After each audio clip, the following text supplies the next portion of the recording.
Selamat sore dan salam Bapak Ibu serta saudara sekalian yang dikasihi Tuhan. Masih dari rumah kita masing-masing, kita akan membangun ibadah KRT pada sore hari ini. Kami undang Bapak Ibu untuk berdiri.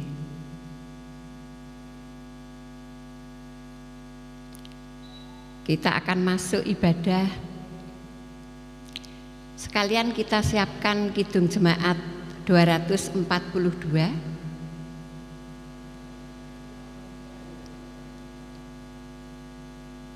Mari kita masuk dalam ibadah.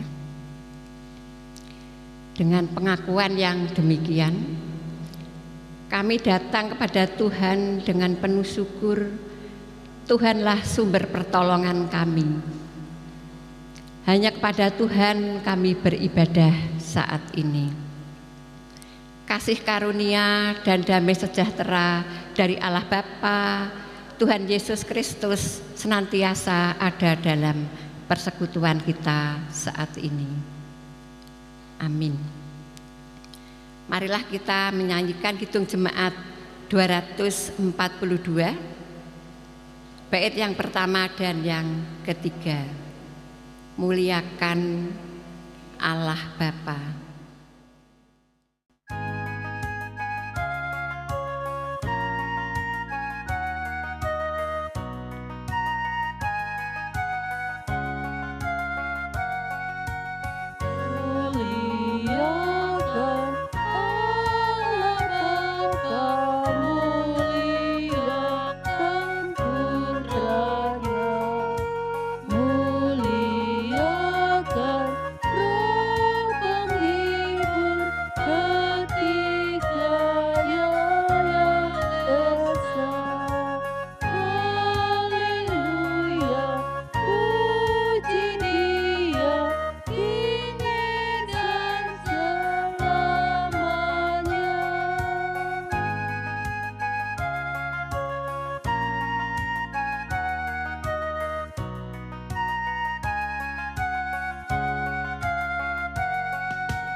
Bapak Ibu dipersilahkan untuk duduk kembali. Marilah kita bersama-sama untuk membaca firman Tuhan dari 2 Korintus 9 ayat yang pertama sampai ke-5. Yang demikian bunyi firman Tuhan.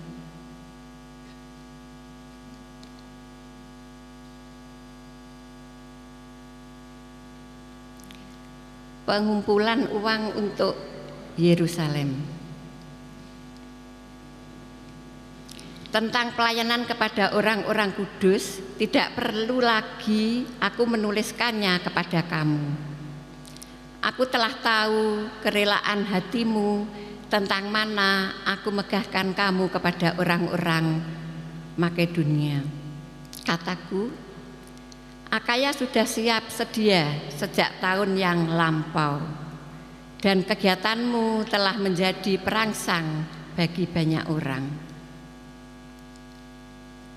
Aku mengutus saudara-saudara itu agar kemegahan kami dalam hal ini atas kamu jangan ternyata menjadi sia-sia, tetapi supaya kamu benar-benar siap sedia seperti yang telah kau katakan,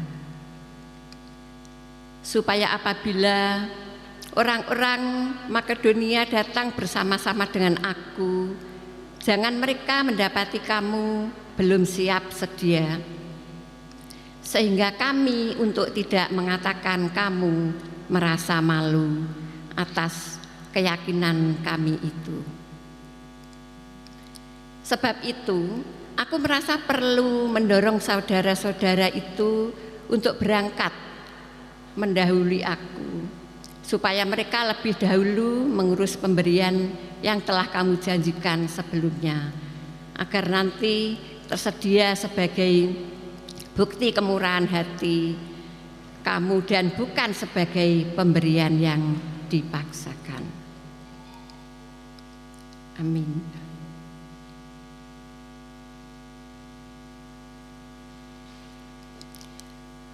Untuk natnya yaitu ayat yang kedua. Di sini akan saya baca ulang ayat yang kedua. Aku telah tahu kerelaan hatimu tentang mana aku megahkan kamu kepada orang-orang Makedonia. Kataku, Akaya sudah siap sedia sejak tahun yang lampau, dan kegiatanmu telah menjadi perangsang bagi banyak orang. Amin. Berbahagialah semua orang yang dengan setia membaca dan merenungkan dalam kehidupan sehari-hari. Amin. Bapak, Ibu, serta saudara sekalian yang dikasihi Tuhan,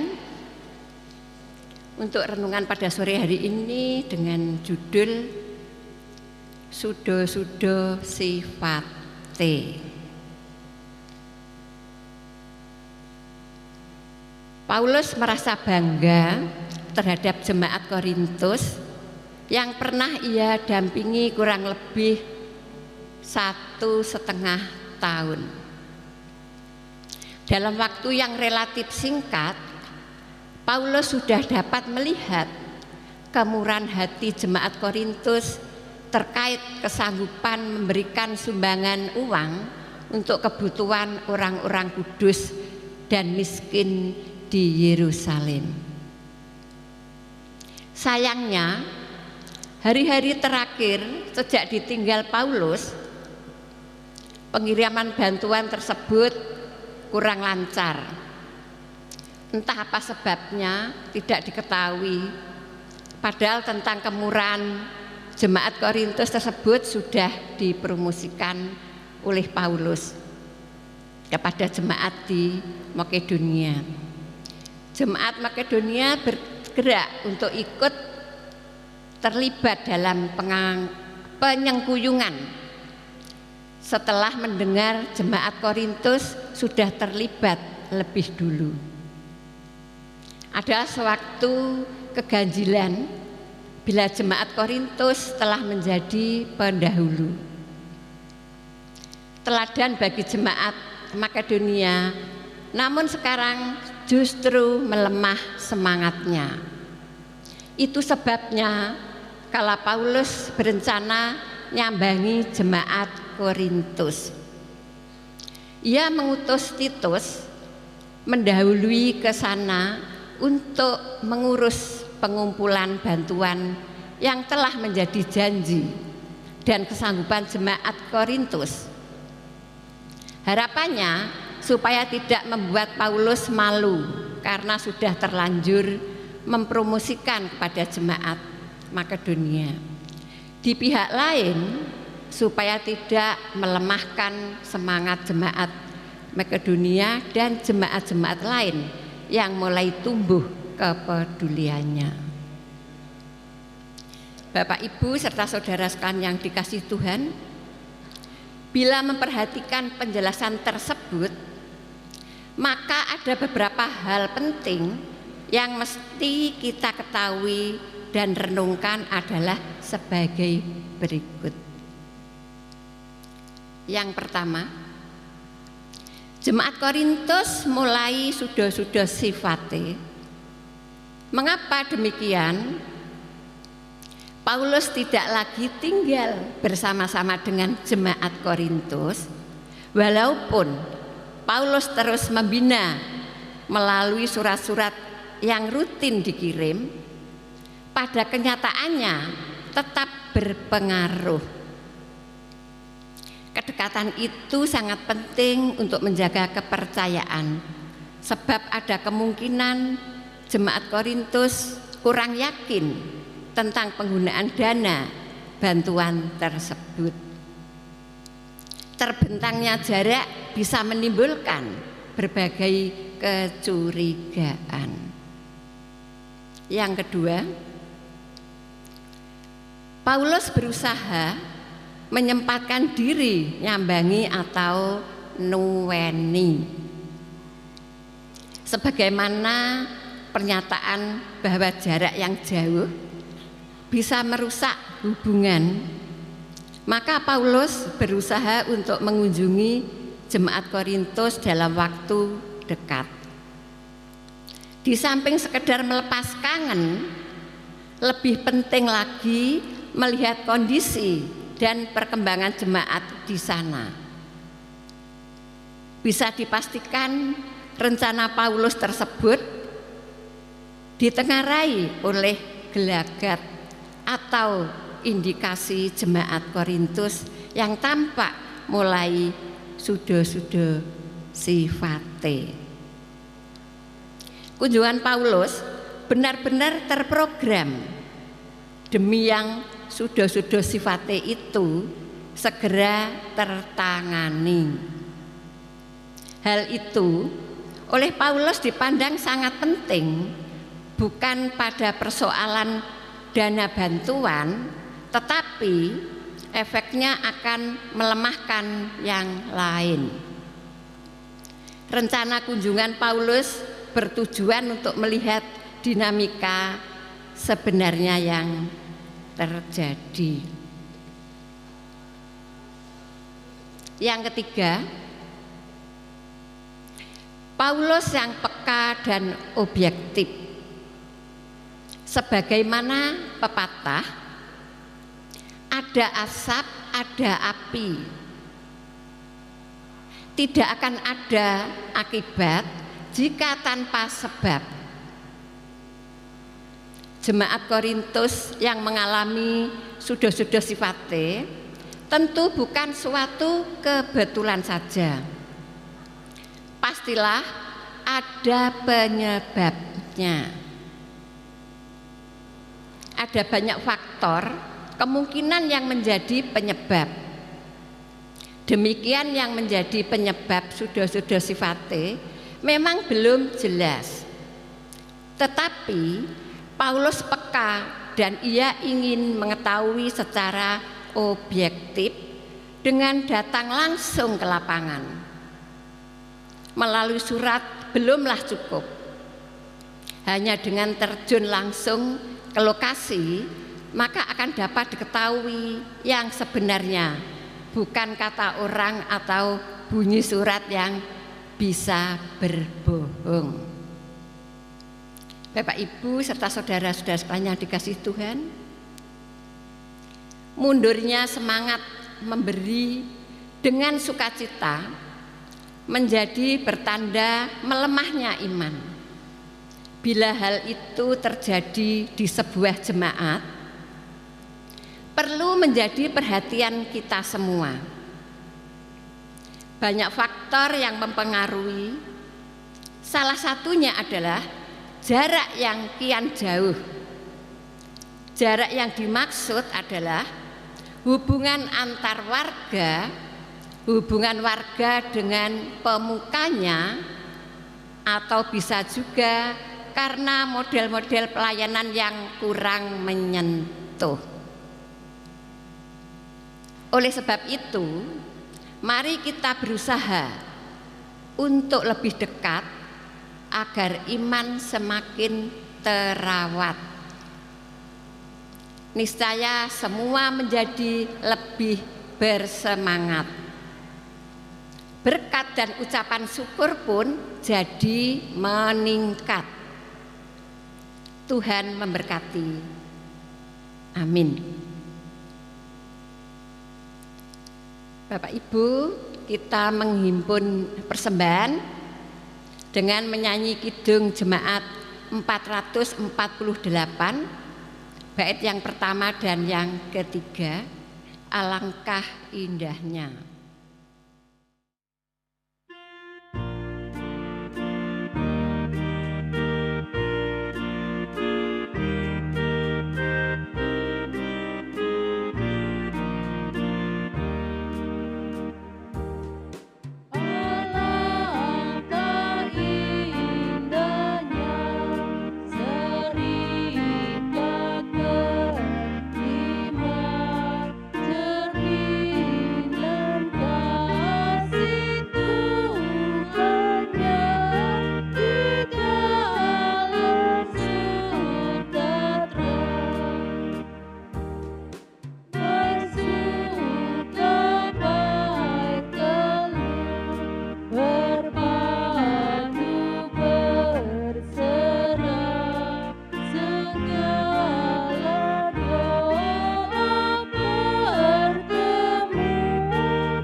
Tiba saatnya kita akan memasuki doa syafaat.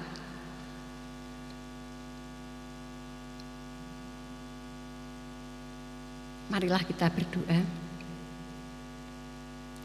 Bapa kami yang di surga, Allah yang penuh kasih karunia, sungguh kami bersyukur atas penyertaan Engkau.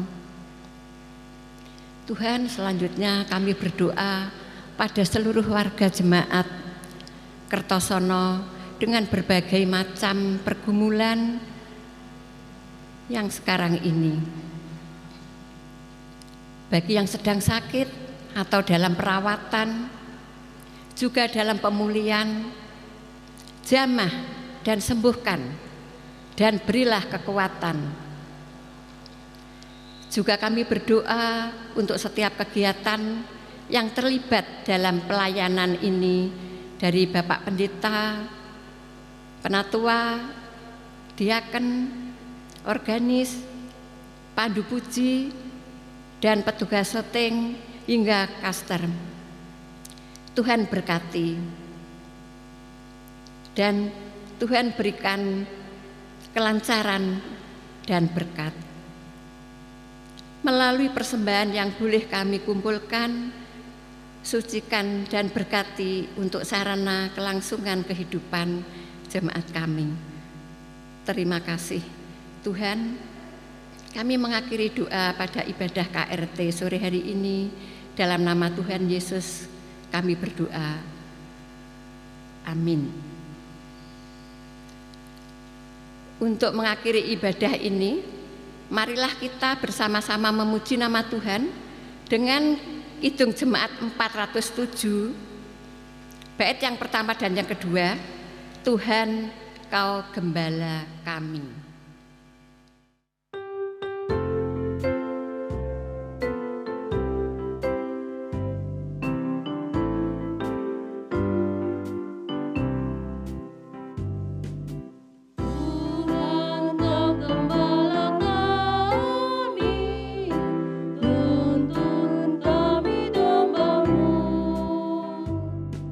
Berilah kami menikmati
Bapak Ibu, kami mohon untuk berdiri. Kita akan menerima berkat. Terimalah berkat Tuhan melalui hambanya yang demikian. Kasih karunia Allah Bapa di dalam Tuhan Yesus Kristus dan persekutuan Roh Kudus senantiasa bersekutu dan berkarya untuk menjadikan keluarga saudara berbuah. Amin. Jemaat, kami persilahkan untuk duduk kembali. Demikian Bapak Ibu, ibadah KRT pada sore hari ini. Terima kasih, selamat beristirahat, Tuhan memberkati. Amin.